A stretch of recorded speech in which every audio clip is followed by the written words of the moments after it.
first piece off. Screws here and here.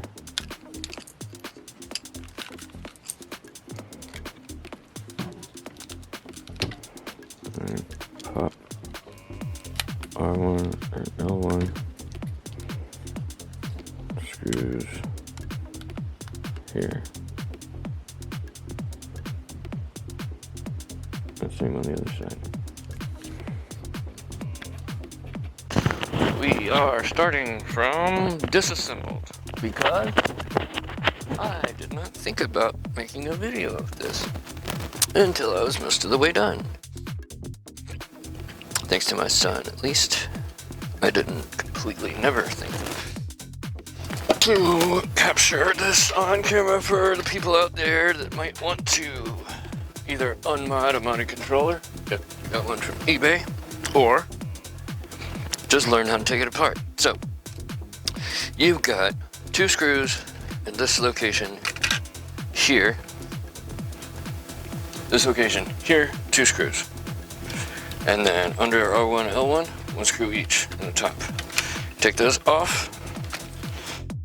And you got this back plate right here, which goes on this way like this. Pretty sure, hold on, let me make sure I got this right. Yep, sits like that, and then the battery sits like this. So you pull the battery terminal off, and then there's 1 screw here. Take that out, that gets you to here. However, you don't really need to do that to unmod a controller. Now I've already cut the wires and everything, so you know, you're gonna have to follow along in your mind, I suppose. There are 4 ribbon cables that you have to detach in order to take this plate off. But the good news is, if you're just unmodding a controller, you don't actually have to do any of this work that I did. All you have to do is take the back off, and then there's going to be a bunch of blue wires going from a little soldered on poorly, I might add, little piece with a little chip on it and some numbers. Mine actually says, well, the one on the other side said mod, but these were right here. There was one on this side, there's one on this side, and there's one on this side. Now, what I did, because I wasn't sure, is I took apart my regular Dualsense controller and saw that all these blue wires and these 2 ribbons were not present in the other one, so I just snipped them all out. The only reason this was even necessary is because the little modded piece, little you know, the little rocker bar that was attached right here, and you know, you tap here or tap here to do things, it was coming loose, and when I took it apart, the wires were not attached to it anymore. On both sides, there was a wire off on this side, wire off on this side, so I mean, it was like coming apart everywhere. And when I bought it, the guy told me, you know, email us anytime and we'll, you know, you can send it back and we'll fix it forever. Like, that's what he said, forever. And I was like, well, okay, I'll do that. But, you know, of course, when I emailed like twice, like 2 weeks ago, there's a seller on eBay. I'm not calling anybody out, so I'm not gonna say who, but when I emailed twice, I got no response. And this is talking about the kind of thing, like, I mean, we'd be playing, me and my son were playing just now, and apparently somehow a turbo was assigned or something. Something had obviously gone wrong, because there was like 6 wires that were completely disconnected. But it was firing my gun constantly. Like, you know, through all guns, like we had to pause it just so I wouldn't run all my ammo out. It was obviously something's messed up. So, you know, I assume I can just snip all these wires and then it's gonna work. But I guess there's a chance that I shorted something out and it's not gonna work, but we'll see. And y'all will find out. I'm gonna show you. So like if I'd have thought about a video, I would have filmed this every step of the way as far as taking it apart. What was going on the screen beforehand, everything. But I didn't think about it until I already had it to this point. So I'm filming from this point back the other direction, and hopefully that'll at least be enough for, you know, to help somebody. Anyway, you take R1 and L1 off, you pull the gray strip, this thing right here, you pull this piece off first, then you unscrew at the bottoms, then you pull R1 and L1 off and unscrew those screws. Those are the only 4 screws. Then use a pry tool such as this or something flat, and you pull the back off. And again, if you want to get under the battery plate, you've got to take the battery terminal out from this right here, and then you've got to take the battery plate off. But you shouldn't have to do that if you bought the same modded controller that I did, and you're simply having to unmod it because it doesn't work anymore, which is what happened to me, and that sucks. You know, when you buy a modded controller, you really do assume that it's gonna work. I mean, I don't even think it's been a year.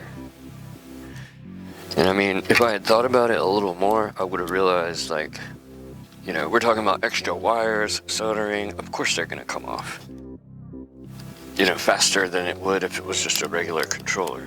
But at the same time, you know, that is why, the only reason I did it, the only reason I ended up going ahead and doing it was because dude said, you know, I got you if it breaks. You know, I mean, straight up told me definitely he would fix it if anything went wrong. And right now I'm just guiding. See, now you don't want to be touching it with metal once the battery's plugged back in. At least I don't, just to be safe. So, I got it back to this state. Battery's still not plugged in. See, this is always tricky for me. It's like, you know, I really don't want to push on it anymore, but I'm pretty sure it's all the way in. Now, before I put it back together, definitely. Okay, it's coming on. So it's got no mods in it anymore. Alright, so it logged in. So far, so good. If it was shorted out, it would not be working right now. We look good. I just got it back on the game. Controller working. So at least now you get to see me put it back together. You got 2 screws in the bottom, 2 screws in the top, and then you just pop the L1 and R1 buttons on back. It's easier in PS4 controller to take apart. It's probably not much different, really, than the PS4. I didn't really want to have to take both of them apart to do this, but sometimes that's how it is. If I hadn't have done that, I wouldn't have known I could just yank all those wires and those ribbons out. And it turns out I may have actually gone one step too far with those, taking the actual ribbons out. But I couldn't really have left them in there and put the battery back in, or it probably would have shorted something. So, this is really the only option. Just gotta hope that since I bought the controller as a modded controller, I didn't send it in and have it modded. No, the company that made the modded controller, I bought it on eBay. So they told me lifetime they would fix it. And they apparently lied, because when I emailed them, they never did email me back. So I don't know, did I do all that on camera? I don't think I even did all that on camera. So you screw those 4 screws in, pop R1, L1 on, pop this black plate back in. Now, since I have to do it again, I'll just make sure I do it on camera this time. You got these screws on the top. It's actually really straightforward and quite easy to do. It does void your warranty to take these apart, so I don't recommend doing this if you have literally no experience the first time. But I mean, you know, I did, so I can't really. I mean, the first time I did it, I had no experience doing it. But I've taken all my PS4 controllers apart. I've already taken both of these apart more than once. And this is like probably the 3rd time. It's pretty hard to screw them up unless you are just completely not paying attention or really, really rough with it. Then again, I don't know, maybe I'm good at things, I'm not sure. So, you see these screws go at the bottom? There, one on each side.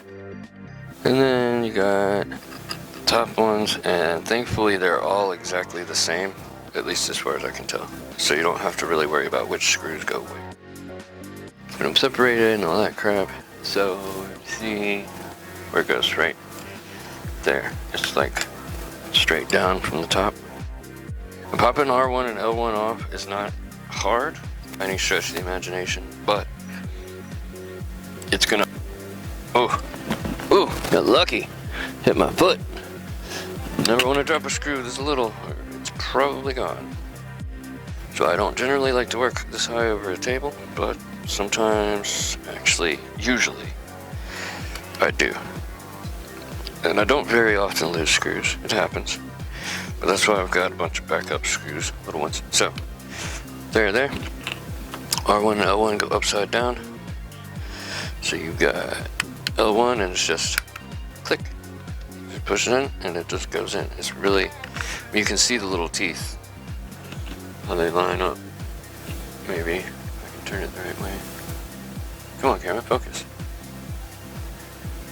I don't have the light at the best angle, but really they sit in this little seat. You can feel them go in, and then it's almost all the way in. But if I turn it over, it would fall off. If it wasn't dirty, it would fall off. And then once it's in that little groove, you just give it a little pressure and it pops back in. And then these gray little strips, pretty much wedge them in at the top, put them over the thumbsticks, and then they just click in on both sides. And then in the middle. Done. It's actually that easy. I took both of these apart, clipped all of the wires on the modded controller as well as the extra ribbons that were soldered on, unscrewed the rocker bar of the other one, and then put them all back together and set up the camera and the light all in like 20 minutes. So I mean, it's not hard. It definitely is a lot easier if you've done it before, I would say. You know, the first time I did it for a PS4 and PS5's controllers, I watched a YouTube video while I did it and just followed along. And you know, if you've got sense, it's really not too tough. But actually, I'm sitting here realizing that there's a screw right here. Oh, that's right, that's from this. I was gonna say, I've got an extra screw, that's not good, but it's from this rocker bar. See, it was just like this on the back of the other one. And the screws came out a bunch of times. And because the screws came out, it would get slanted, it'd get all crazy. And I'm sure that's when these solder connections right here got let loose of. Because when I took this off, the blue wire was just hanging out the back. One of them. And that's obviously not good. I mean, soldered wires that come loose pretty much means they don't work anymore. And it's not that I couldn't have soldered them back, but no reliability that it would have worked. And I mean, every time me and my son are playing, it's just random whether it'll just start shooting nonstop and never quit, or whether it'll work perfectly normally. And I'm pretty sure that's because, you know, a connection was either being made or wasn't being made, and it was stuck in some mode. So then it would get loose and it would stop. That's what I hypothesized just a couple hours ago. It turns out that was it. So it should work like completely and totally normal now. The only difference is it's got 2 holes in the back. But as you can see right there, there's the difference. And you can see which one I use more. So I mean, it sucks that the modded controller's gone. I loved it. The turbo function was awesome. Like GTA, you don't have to tap X to sprint. Literally, the only reason I got it, because I was really tired of having to tap X to sprint full speed. So, assuming I can just live with the fact that that's not the case anymore, really, it's not even gonna hurt anything. Hey, Tucker. Glad that I thought to pull out the camera and record some of this, even though I didn't record everything. And done completely. Last thing I would say is don't buy a modded controller on eBay, because that's where I got these. And if it breaks, you may or may not get customer service. And so, I mean, a regular Dualsense is, I think, $60 or $50. The one that I just took apart was either $90 or $120. So I mean, you're talking about a substantial $30 or $60 more. And I mean, it was awesome when it worked, but it worked less than a year. So anyway, that's it of that. Like I didn't already tell you. So that's that. Anybody that cares, here's the setup. Anybody wants to know. A little tripod table. One of those like projector tables. And I've got a magic mat on top of it. It's not friction free, but I don't really worry about that ever. Nippers, needle nose, Phillips head, and a prior. And that is literally it. So, what, I don't think there's anything else except this little container. And of course, headlamp never hurts anything. Until